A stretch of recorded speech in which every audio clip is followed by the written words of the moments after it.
इस दिवाली गाय के गोबर से बनी मूर्तियां और दिए बाजारों में दिखाई देंगे। पूरी तरह से केमिकल मुक्त होंगे और पर्यावरण एवं मानव जीवन के लिए लाभदायक भी होंगे। आप देख सकते हैं गोबर से बनी मूर्तियों और दियों को कितने सुंदर ढंग से बनाया गया है।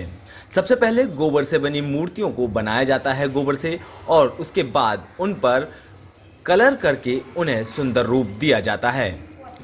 अब सभी तरह की मूर्तियां गोबर से निर्मित बाजारों में आएंगी और जनता के लिए वह उपलब्ध होंगी।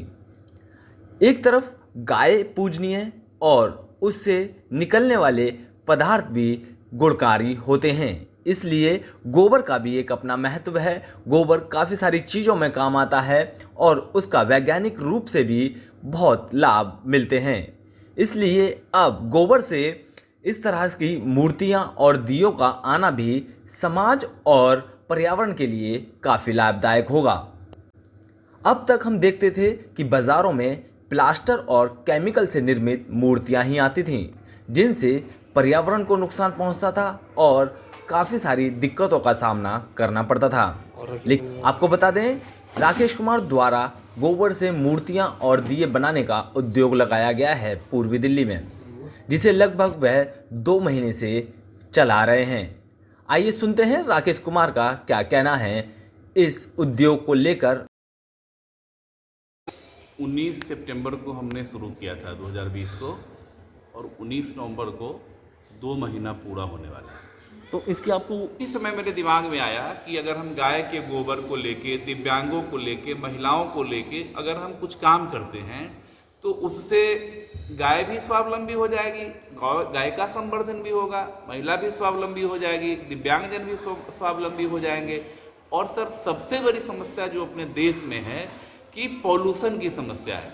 जल, वायु, पानी सब कुछ करीब करीब प्रदूषित हो चुका है। पंजाब वगैरह में तो पानी पीने के लायक ना, वहाँ सारे लोग कैंसर के रोग हैं। गौ माता साक्षात माँ के रूप में है। अगर किसी की माँ मर जाए जन्म के बाद तो वो गाय माँ का दूध पी के वो आदमी जिंदा हो जाता है। और गाय के गोबर में वो शक्ति है कि आप पत्थर वाली, यहाँ प्लास्टर है ना, यहाँ भी अगर थोड़ा सा तोड़ो कहीं और गाय को आप बिछाना शुरू, गोबर को बिछाना शुरू करो तो यहाँ भी घास आ जाएगी। आज पूरी पृथ्वी केमिकल से खत्म हो चुकी है। पहले लोग 1000 साल जीते थे, फिर 100 साल, फिर बाबूजी हैं 80 साल के। हम लोग 60-70 भी नहीं जी पाएंगे, सब लोग बीमार हो रहे हैं। अगर मैं ये चाह रहा हूँ कि गाय का संवर्धन हो, गाय के गोबर को हम पृथ्वी में जमीन में डालें और वो फल फूल सब्जी जब हम खाएंगे तो हम निरोग हो जाएंगे। आज के दिन हम यूरिया और पोटास खा रहे हैं। गाय के गोबर से क्या है कि इसके बहुत सारे, अभी हमने लक्ष्मी गणेश की मूर्ति बना दी, सब आप जब इसको घर में रखेंगे, हमने इसमें औषधि भी डाली है, तो इससे एक रेज निकलेगा, तो कोरोना और जो भी वायरस है वो यहाँ नहीं आ पाएगा। सबसे बड़ी बात है ना कि लोग इन चीज़ों को अभी तक समझे नहीं थे, लेकिन जैसे मैं इस कार्यक्रम को करता हूँ, फेसबुक पर डालता हूँ, तो लगभग 50 लोग बाहर के आ गए, जिसमें से 10-20 लोगों ने काम करना शुरू कर दिया। ग्रेटर नोएडा से दिव्यांग लोग आए थे काफ़ी सारे, बुलंदशहर से दिव्यांग महिलाएं आई हुई थी, वजीराबाद से महिलाएं आई हुई थी, जमुना विहार से एक महिला 2 महीना से पीछे पड़ी थी, कह रही थी मुझे आपके यहाँ आना है लेकिन हम आ नहीं सकते। हम कह क्यों? तो हम अपनी गाड़ी से चलते हैं, मैंने पूरा दिव्यांग है हमारे आदमी ले, तो उनको मैंने 1000 रुपया पे किया। ग्रेटर नोएडा से लोग आया, तो जो लोग सीखने आए उसको भी मैंने पैसा दिया। अब वो इलाके में लोगों को ऑर्गेनाइज करके उनको समझा रही हैं, इसका पैसा देते हैं। तो गाय आज अर्थव्यवस्था की धुरी पहले थी, आज भी हो सकती है, बस लोगों को इसके बारे में जागरूक होने की जरूरत है। हमें पुत्र पौत्र धन संपदा देती है और चंद्रलोक में भिजवाती है। और कृष्ण गाय यश, कीर्ति, धन लक्ष्मी की वृद्धि करती है और स्वास्थ्य प्रदान करती है। इसीलिए मैं अयोध्या का रहने वाला हूँ। वहाँ पर जब सत्यनारायण की कथा होती थी तो हमारी माँ, जो आज नहीं है, वे घर को गोबर से लीपती थी। आज भी ये वहाँ प्रथा है। इसके अलावा जब ग्रहण कभी लगता हो, चंद्र ग्रहण या सूर्य ग्रहण, तो घर में हाथ से गोबर की लाइनें डाली जाती थी। आज भी वहाँ ये है।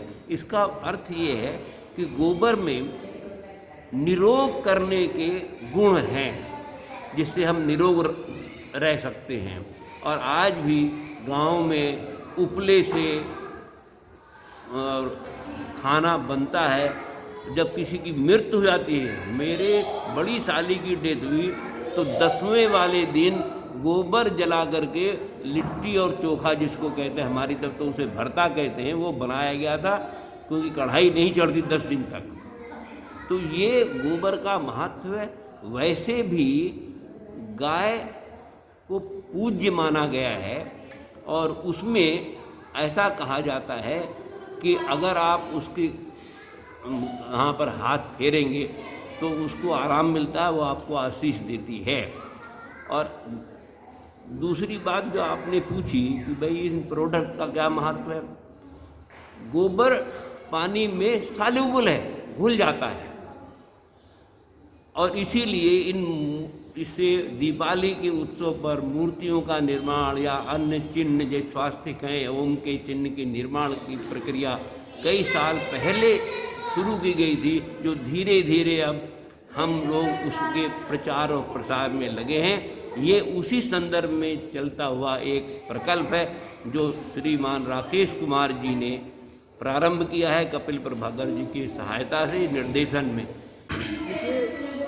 एक तो हमारे देश के अंदर स्वावलंबी होने की बहुत बड़ी आवश्यकता है। हमारा देश कृषि प्रधान है और हमारे देश की अधिकतर संख्या गांवों में रहती है। गांवों के अंदर रहने वाले लोग यदि सबके सब स्वावलंबी होंगे तो यह देश का विकास होगा। और देश का विकास तभी संभव है जब हम गांव की में बनी हुई चीज़ों का उत्पाद करें और उनका प्रयोग करें, तभी देश का विकास हो सकता है। और ये वस्तुएं जो हैं, ये महिलाओं को स्वावलंबी बनाने का एक बहुत बड़ा कदम है, जो इस बार सरकार ने भी कामधेनु दिवाली का लक्ष्य रखा है।